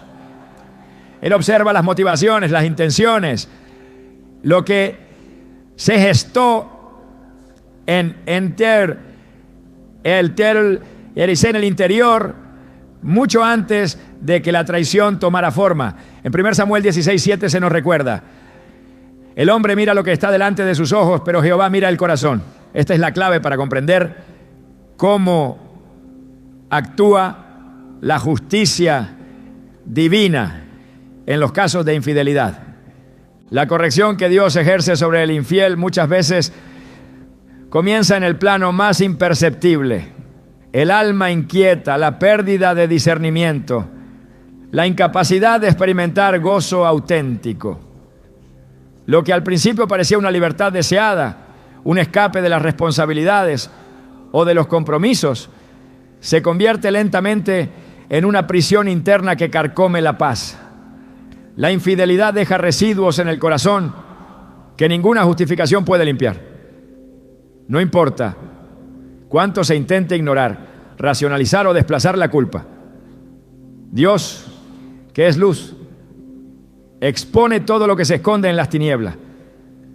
En Lucas 12:2 se establece una verdad incuestionable: nada hay encubierto que no haya de descubrirse, ni oculto que no haya de saberse. El infiel que no se arrepiente verdaderamente se convierte en esclavo de sus propias decisiones. Aunque continúe con su vida, aunque sonría, aunque aparente estabilidad, su interior ya no es el mismo. El Espíritu de Dios no habita donde hay engaño, y sin su presencia el alma queda vacía, desprotegida, vulnerable a todo tipo de confusión espiritual. Isaías 59:2 nos da una advertencia contundente: vuestras iniquidades han hecho división entre vosotros y vuestro Dios, y vuestros pecados han hecho ocultar de vosotros su rostro para no oír. La infidelidad no solo hiere a quien la sufre, también separa al infiel de la presencia activa de Dios. Esta separación, aunque silenciosa, es el principio de un castigo mayor.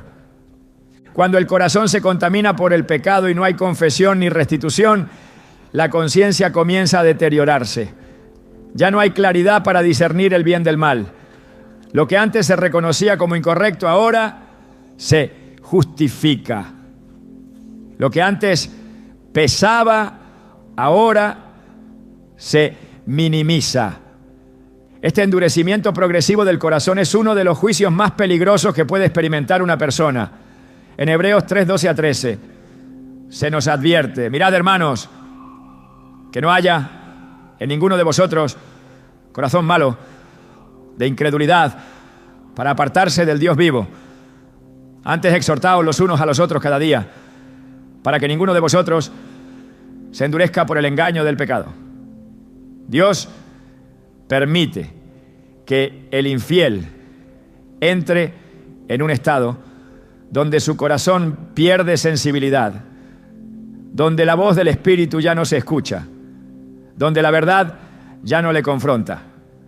Este tipo de juicio interior no necesita una caída pública para ser efectivo. De hecho, muchas veces es más severo que cualquier consecuencia visible.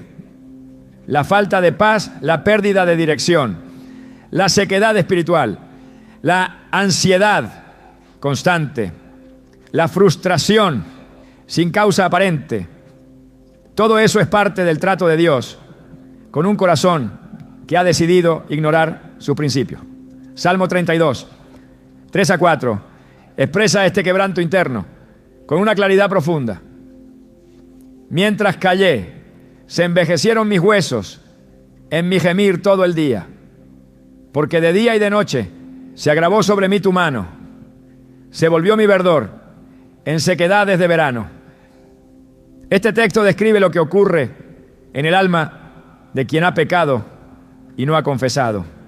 El peso del silencio, el deterioro de la alegría, la opresión de una mano invisible. Todo eso es parte del castigo espiritual que Dios permite cuando el arrepentimiento no llega. La infidelidad, además, crea un bloqueo en la comunión con Dios. Quien ha actuado con deslealtad no puede presentarse con libertad ante el trono de la gracia, sin antes haber reconocido su pecado. El acceso a la presencia divina exige pureza de corazón. Mateo 5:8 declara: bienaventurados los de limpio corazón, porque ellos verán a Dios. Pero el que ha sido infiel, mientras no se arrepienta, camina en oscuridad, separado de esa visión clara del propósito y de la voluntad divina. Esta ceguera espiritual es una de las consecuencias más graves, porque no solo afecta al infiel, sino a todos los que dependen de él o están bajo su influencia. Dios es justo y misericordioso, pero su justicia no se anula ante el pecado no confesado. Cuando una persona traiciona, no solo ofende a su pareja, también desprecia el orden de Dios, rechaza su diseño, pisotea el pacto sagrado que refleja la unión entre Cristo y su iglesia. Efesios 5:25-27 compara directamente la relación entre marido y mujer con la entrega de Cristo por su pueblo. Una entrega basada en el amor, en la fidelidad, en la santidad. Por eso, la infidelidad no es un error casual, es una ofensa directa al modelo divino. Y quien ofende ese modelo, si no se humilla, enfrenta un proceso de disciplina que comienza en lo profundo del alma. El castigo que Dios permite muchas veces se manifiesta como desorientación. El infiel pierde la capacidad de tomar decisiones con sabiduría, de discernir el camino correcto, de ver las señales espirituales. En Proverbios 5:21-23 se explica que los caminos del hombre están ante los ojos de Jehová y él considera todas sus veredas. Prenderán al impío sus propias iniquidades y retenido será con las cuerdas de su pecado. Él morirá por falta de corrección y errará por lo inmenso de su locura. Esta es la realidad espiritual de quien ha sido infiel y no se ha arrepentido. Se enreda en su propio pecado, pierde el rumbo y se aleja de la vida plena que Dios había preparado. La deslealtad deja una marca en el alma. Aunque el traidor pretenda seguir adelante sin consecuencias, su espíritu queda contaminado. El peso de haber roto una confianza no desaparece simplemente con el paso del tiempo. Dios, que conoce los corazones, permite que esa carga persista hasta que el corazón se quebrante. En Salmo 51, David clama tras haber sido confrontado por su pecado, diciendo: crea en mí, oh Dios, un corazón limpio y renueva un espíritu recto dentro de mí. No me eches de delante de ti y no quites de mí tu Santo Espíritu. Esta oración refleja el clamor de alguien que ha reconocido que su pecado ha producido una separación, una mancha que solo Dios puede borrar. La fidelidad no es solo un valor relacional, es una virtud espiritual. Y la infidelidad no es solo una falta emocional, es una transgresión de principios eternos. Por eso el castigo de Dios va más allá de lo visible. Él se encarga de tratar con el corazón, de hacer que el infiel enfrente las consecuencias de sus propias decisiones, no por venganza, sino por justicia. Romanos 1:24-28 muestra cómo en algunos casos Dios permite que el corazón del pecador se entregue a sus pasiones como forma de juicio. No porque Dios lo desee, sino porque el ser humano insiste en alejarse. El infiel, si no se vuelve a Dios, termina siendo entregado a una vida sin dirección, sin propósito, sin paz. Cada vez que alguien actúa con infidelidad, rompe no solo un lazo humano, sino un principio de integridad que tiene implicaciones eternas. Y esa ruptura activa una serie de consecuencias que comienzan por el alma. La desobediencia no queda sin fruto. El alma no encuentra reposo hasta que haya verdad, hasta que haya confesión, hasta que se restaure la integridad. Y si esto no ocurre, Dios permite que el vacío crezca, que la insatisfacción se intensifica, la vida se vuelva árida. No por castigo impulsivo, sino porque en su justicia el alma que ha pecado no puede permanecer en paz sin rendirse. El juicio de Dios no es inmediato porque su deseo es la restauración. Pero mientras no haya un arrepentimiento real, el castigo permanece. No en forma de castigos físicos necesariamente, sino en la desconexión con lo eterno, en la pérdida del propósito, en la frustración espiritual. Dios habla al corazón del infiel, pero si no escucha, la voz del Espíritu se apaga y en ese silencio el alma comienza a morir lentamente. Apocalipsis 2:5 registra una advertencia que Jesús hace a una iglesia que había dejado su primer amor. Recuerda, por tanto, de dónde has caído y arrepiéntete y haz las primeras obras, pues si no, vendré pronto a ti y quitaré tu candelero de su lugar, si no te hubieres arrepentido. La luz se apaga cuando no hay arrepentimiento, y sin luz no hay dirección. El castigo de Dios al infiel no necesita ser escandaloso para ser efectivo. Una vida que ha perdido el favor de Dios, que ha perdido la sensibilidad espiritual, que ha dejado de escuchar la voz del cielo, es ya una vida bajo juicio. No se necesita más para entender que Dios está tratando con el corazón. Y si ese corazón no se rinde, el juicio continúa. Porque Dios, en su santidad, no puede bendecir lo que ha sido construido sobre engaño. Cuando la infidelidad se comete y el arrepentimiento no llega, el juicio de Dios avanza más allá del corazón. Ya no se trata solo de una conciencia perturbada o de una desconexión espiritual. Comienza a manifestarse en formas externas, visibles, ineludibles. El quebrantamiento no es una idea simbólica ni una simple consecuencia emocional. Es un proceso espiritual autorizado por Dios, diseñado no para destruir, sino para corregir con justicia. Y cuando ese proceso se activa, no hay apariencia que lo oculte, ni argumento que lo detenga. El quebrantamiento es una herramienta que Dios ha usado una y otra vez en las Escrituras para enfrentar la dureza del corazón humano. Quien ha sido infiel no solo ha fallado en una relación, ha transgredido una estructura espiritual, ha traspasado un límite que estaba diseñado para proteger, edificar y reflejar la fidelidad divina. Esa transgresión provoca una reacción que se va desplegando como una tormenta. Primero en el interior, luego en el entorno. Todo comienza a reflejar el desorden que se ha sembrado. En el Salmo 94, 23, el salmista declara: y Él hará volver sobre ellos su injusticia y los destruirá en su propia maldad. Los destruirá Jehová nuestro Dios. Este principio no puede tomarse a la ligera. No, se trata de una amenaza impersonal, sino de una manifestación de justicia que refleja el carácter mismo de Dios. El infiel que no se arrepiente abre una puerta a su propia caída. Sus acciones regresan con fuerza multiplicada. No porque alguien lo desee, sino porque así opera la ley de la retribución espiritual.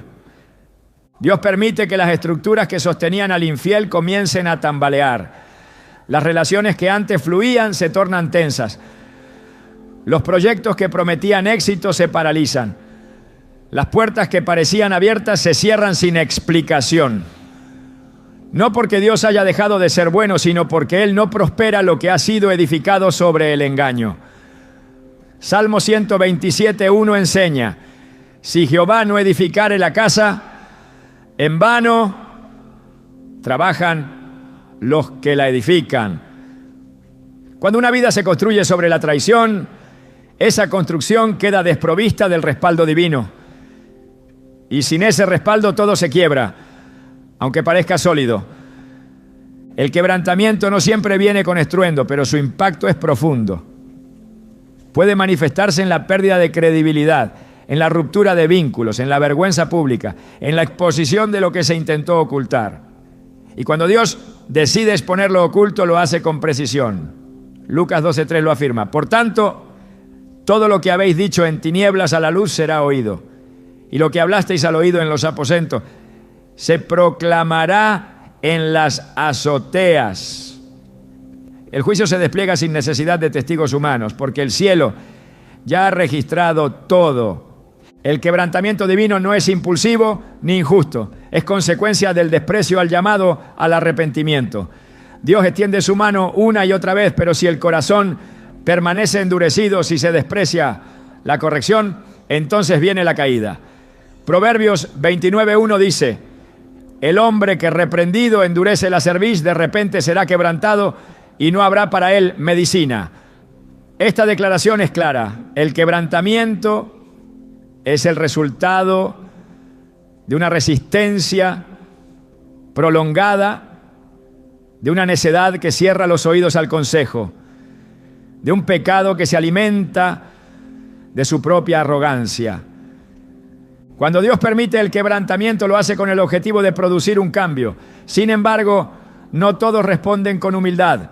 Algunos se aferran aún más a su pecado, y esa obstinación los lleva por caminos cada vez más oscuros. Isaías 1:5-6 describen esta condición con crudeza. ¿Por qué querréis ser castigados aún? ¿Todavía os rebelaréis? Toda cabeza está enferma y todo corazón doliente. Desde la planta del pie hasta la cabeza no hay en él cosa sana. Este estado de quebranto total es el retrato de un alma que ha resistido tanto la corrección de Dios que ya no queda en ella parte sana. El castigo de Dios no es solamente el dolor físico o material, es el vaciamiento progresivo de lo que antes sostenía la vida del pecador. Es la pérdida de propósito, la incapacidad de avanzar, el rechazo que se multiplica, la soledad que crece, las consecuencias que se acumulan. Es como una marea que sube lentamente y cuando ya ha inundado todo, no hay forma de escapar.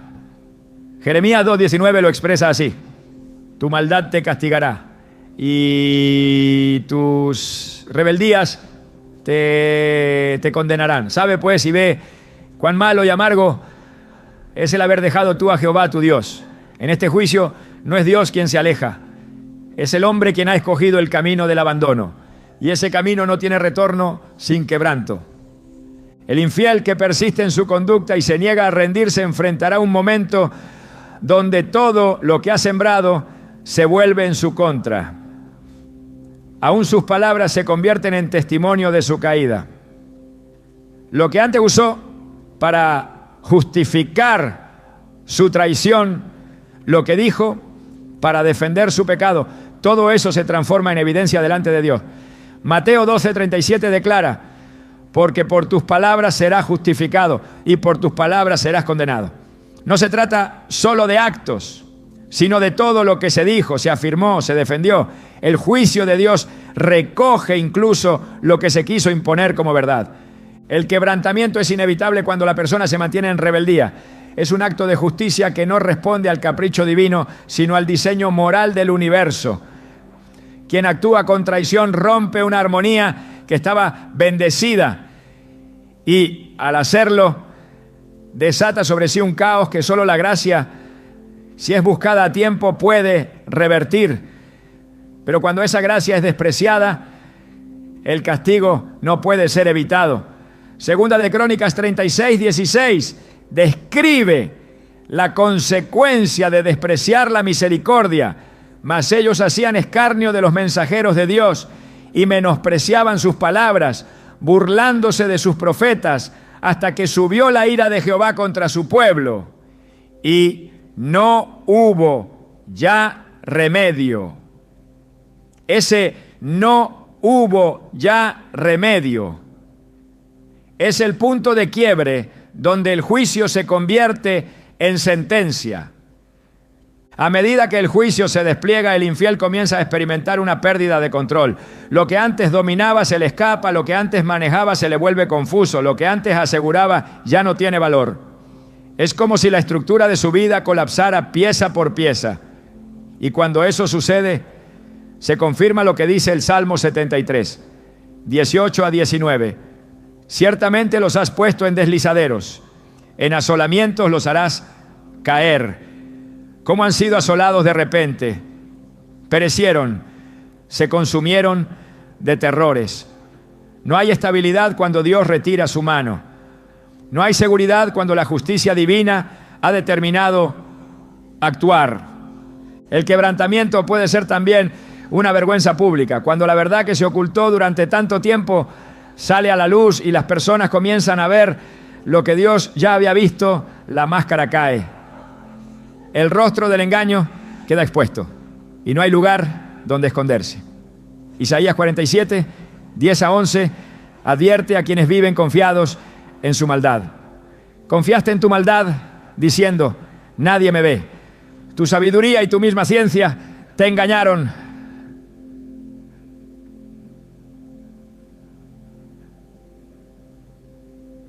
Vendrá, pues, mal sobre ti, cuyo nacimiento no sabrás.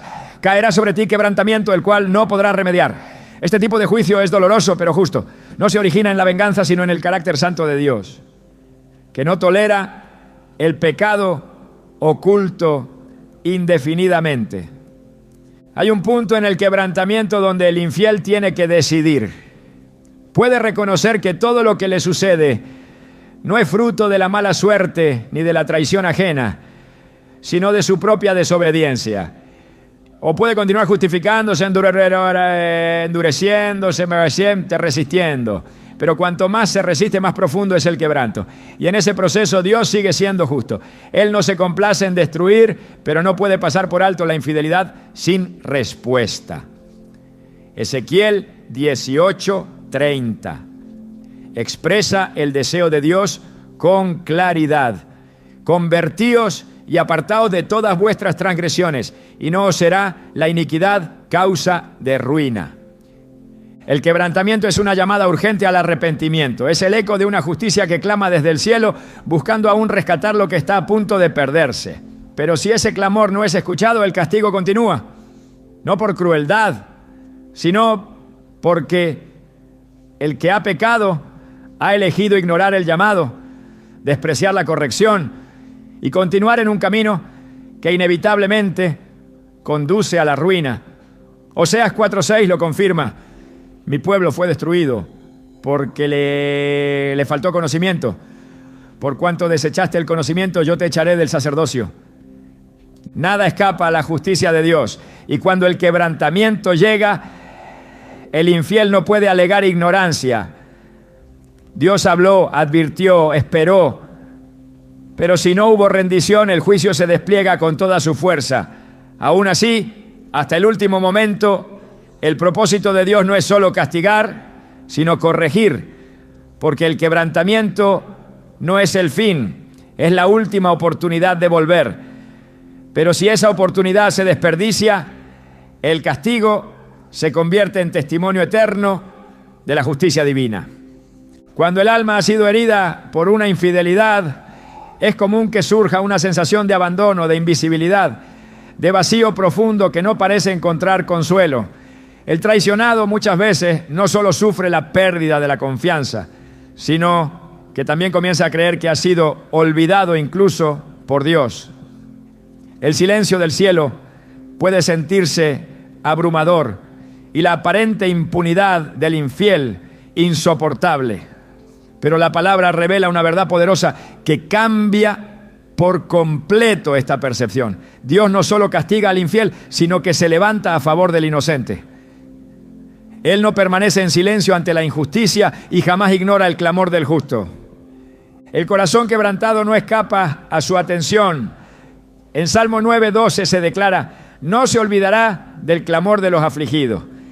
Esto significa que cada lágrima derramada, cada oración pronunciada en medio del dolor, cada pensamiento de impotencia que ha cruzado la mente del traicionado ha sido visto, oído y atesorado por el Señor. Dios es justo y su justicia no solo se manifiesta en castigo, sino también en restauración, en vindicación, en defensa activa de aquellos que han sido heridos sin causa. A lo largo de las Escrituras, Dios ha demostrado que no solo juzga a los impíos, no, sino que honra, exalta y protege a quienes han permanecido fieles en medio de la adversidad. La traición no pasa desapercibida ante sus ojos, pero tampoco pasa desapercibida la fidelidad del que no devolvió mal por mal, del que eligió perdonar, del que se mantuvo íntegro aun cuando todo en su entorno parecía desmoronarse. Proverbios 2:7-8 afirma: Él provee de sana sabiduría a los rectos, es escudo a los que caminan rectamente, es el que guarda las veredas del juicio y preserva el camino de sus santos. Esta es una promesa para el que ha sido traicionado, un escudo invisible que protege a quien no perdió su integridad en medio de la herida. En muchos casos, el dolor que produce una infidelidad no solo proviene del acto en sí, sino de la sensación de injusticia. Ver al infiel seguir con su vida, ver que no hay consecuencias inmediatas, puede despertar en el corazón del inocente un profundo sentido de frustración. Pero la Biblia nos asegura que Dios actúa en su tiempo y que mientras tanto Él es refugio y fuerza para los que esperan en Él. Salmo 37:6 dice: hará tu justicia como la luz y tu derecho como el mediodía. Lo que hoy parece oculto será revelado. Lo que hoy se siente como derrota será vindicado con claridad cuando Dios decida manifestar su juicio. La protección divina sobre el traicionado no es pasiva. Dios interviene. Él se posiciona como defensor, como juez justo, como restaurador de lo que fue quebrado. En Isaías 54:17 hay una promesa poderosa: ninguna arma forjada contra ti prosperará, y condenarás toda lengua que se levante contra ti en juicio. Esta es la herencia de los siervos de Jehová. Aun cuando se hayan levantado mentiras, calumnias o intentos de minimizar el dolor del traicionado, Dios promete que la verdad prevalecerá. Él se encarga de limpiar el nombre de los suyos, de levantar al caído, de reparar lo que el pecado ajeno intentó destruir. El tiempo de Dios no se ajusta a las expectativas humanas, pero su fidelidad nunca falla. A veces en el proceso de sanación Dios permite que el traicionado atraviese un desierto, no para castigarlo, sino para prepararlo, para fortalecerlo, para enseñarle a depender completamente de su presencia. En Deuteronomio 8:12 nos dice: y te acordarás de todo el camino por donde te ha traído Jehová tu Dios estos 40 años en el desierto, para afligirte, para probarte, para saber lo que había en tu corazón. Este proceso no es una señal de abandono, sino de formación. Dios camina con el herido en medio del valle y en ese caminar lo transforma. Dios no solo observa desde lejos, Él interviene, Él consuela, Él sana. El Salmo 147:3 declara con certeza: Él sana a los quebrantados de corazón y venda sus heridas. La herida que la infidelidad ha dejado no es ignorada por el cielo. Es atendida con cuidado, con ternura, con exactitud. Dios no permite que el inocente permanezca en el suelo para siempre. Él lo levanta, lo restaura, lo honra, porque su justicia no consiste únicamente en corregir al pecador, sino en restaurar al justo. Aun cuando parezca que el infiel ha ganado terreno, que ha avanzado, que ha prosperado tras la traición, la Escritura afirma que ese aparente éxito es temporal y que Dios tiene planes de bien para los que le aman. Jeremías 29, 11 es una promesa que permanece viva. Porque yo sé los pensamientos que tengo acerca de vosotros, dice Jehová, pensamientos de paz y no de mal, para daros el fin que esperáis. El traicionado que se mantiene firme en Dios no termina en ruina. Su final no es el abandono, sino la plenitud. Aunque la infidelidad haya sido un capítulo oscuro, no será el último.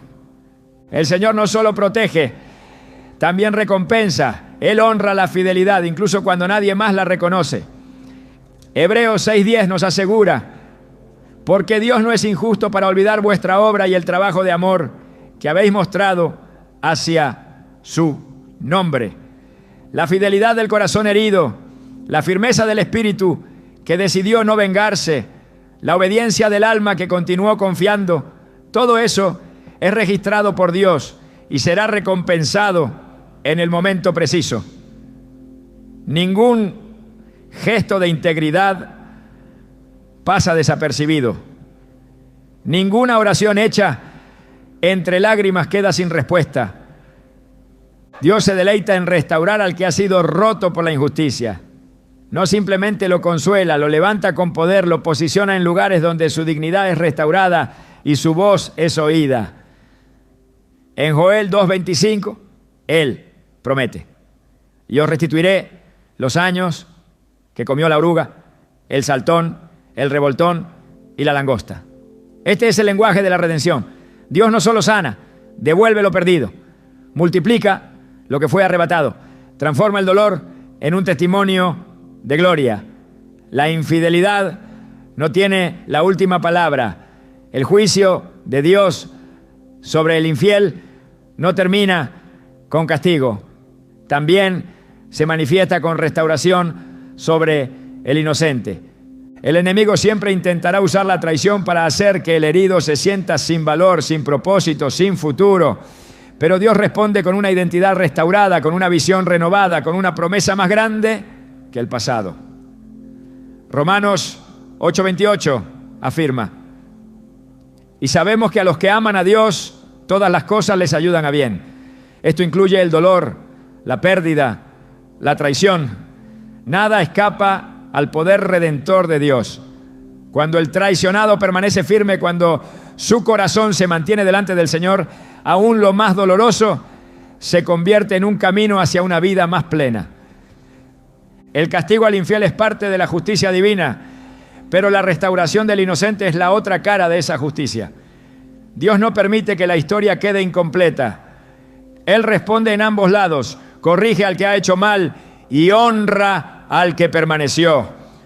En el 1 Pedro 5:10 se nos da una promesa que revela la profundidad de su propósito. Mas el Dios de toda gracia, que nos llamó a su gloria eterna en Jesucristo, después que hayáis padecido un poco de tiempo, Él mismo os perfeccione, afirme, fortalezca y establezca. Ese poco de tiempo puede parecer eterno en medio del dolor, pero la obra que Dios hace después es incomparable. Dios no mira al inocente con lástima, sino con planes de gloria. Él no ve a una víctima, ve a un instrumento que está siendo preparado para algo más grande. La fidelidad en medio del dolor no es en vano. Cada decisión de no rendirse, de confiar, de mantener el corazón alineado con su voluntad, es un paso hacia un destino que ha sido reservado para quienes no se doblegan ante el pecado ajeno. El Salmo 18:20 lo confirma: Jehová me ha premiado conforme a mi justicia, conforme a la limpieza de mis manos me ha recompensado. Esa limpieza no es perfección humana, es integridad ante los ojos de Dios. El juicio de Dios incluye restauración porque Él es un Dios completo. no solo castiga al que obra con maldad, sino que levanta al que ha sido herido. Él cambia la narrativa, escribe nuevos capítulos, transforma el sufrimiento en propósito. Y todo lo hace con justicia, sin olvidar ni un solo detalle. En Isaías 61:7 está escrito: en lugar de vuestra doble confusión y de vuestra deshonra, os alabarán en sus heredades, por lo cual en sus tierras poseerán doble honra y tendrán perpetuo gozo. La traición no define el final. La fidelidad de Dios asegura un nuevo comienzo. Aunque el castigo de Dios al infiel es real, firme y justo, no todo termina en la retribución. En el corazón de su justicia también habita el propósito eterno de redención. Dios no actúa movido por el deseo de destruir, sino por el deseo de transformar.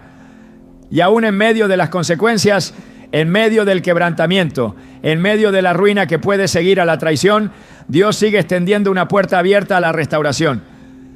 Porque el fin que Él busca no es solo castigar, sino llevar a cada alma al conocimiento pleno de la verdad, y en ese proceso también revelar al traicionado que no ha sido desechado, sino llamado a algo más grande que el dolor que atravesó. La infidelidad puede parecer el final de una historia, pero en la perspectiva divina es solo el punto de transición hacia un propósito más alto. Romanos 8:18 declara con poder: pues tengo por cierto que las aflicciones del tiempo presente no son comparables con la gloria venidera que en nosotros ha de manifestarse. Este no es un consuelo superficial, sino una verdad espiritual que sostiene al herido y a la vez revela el plan oculto detrás de la tormenta.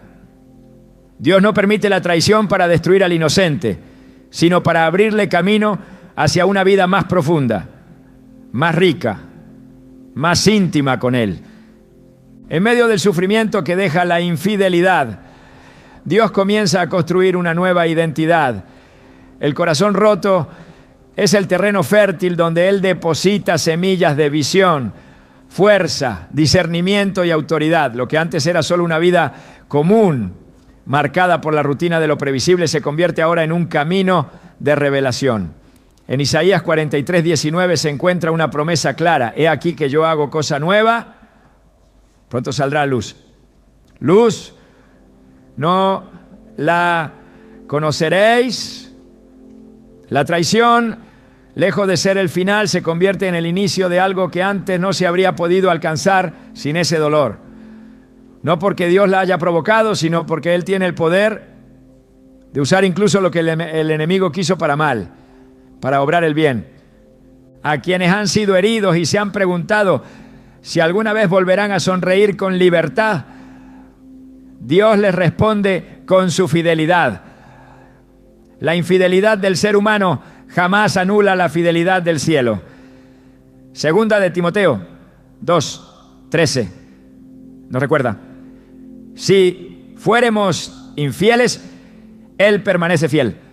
Él no puede negarse a sí mismo.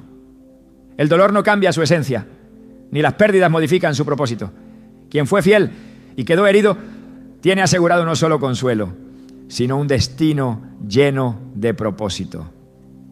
Y quien fue infiel, pero se arrepiente con sinceridad, aún puede ser restaurado, no para evitar el juicio, sino para que ese juicio se convierta en testimonio. Dios no redime sin dejar huella, no sana sin transformar.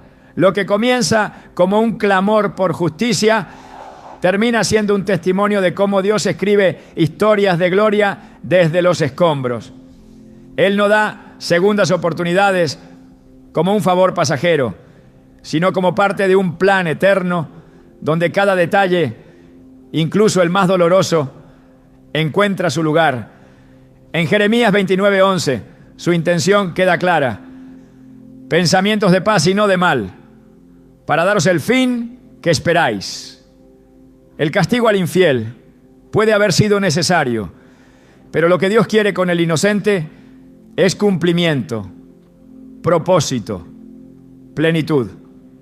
El tiempo no borra las heridas, pero la presencia de Dios las transforma. Cuando el alma se rinde, cuando el corazón se entrega completamente a su dirección, entonces la historia ya no gira en torno al daño recibido, sino al destino revelado. Y en ese destino Dios se manifiesta no solo como juez, sino como Padre, como sanador, como quien recompone lo que parecía irreparable. Por eso, el juicio divino nunca debe entenderse como una sentencia sin esperanza, sino como la antesala de una restauración poderosa para quienes aman su justicia. Cuando Dios permite que una traición entre en tu vida, no es para quebrarte, sino para posicionarte. Lo que parecía una pérdida irreparable puede ser en realidad el umbral de un territorio nuevo que solo los quebrantados en espíritu pueden habitar. Porque en su reino el dolor no es estéril y la fidelidad no es ignorada. Dios no solo corrige al infiel ni solo restaura al inocente, también moldea, afina y lanza al herido hacia un nivel más alto de madurez espiritual. El verdadero castigo al traidor no es solo lo que pierde, sino lo que nunca podrá alcanzar por haber despreciado un pacto que era sagrado. Y el verdadero galardón del que fue fiel no es solo la restauración emocional, sino la autoridad que Dios otorga a quienes han atravesado el fuego y han salido de él más puros, más firmes, más preparados. Porque al final lo que parecía una injusticia fue en las manos de Dios la llave que abría un nuevo destino. Tal vez no lo pediste, tal vez no lo esperabas, pero ahora sabes que incluso lo más amargo puede ser parte de un plan glorioso, y en ese plan Dios nunca pierde el control.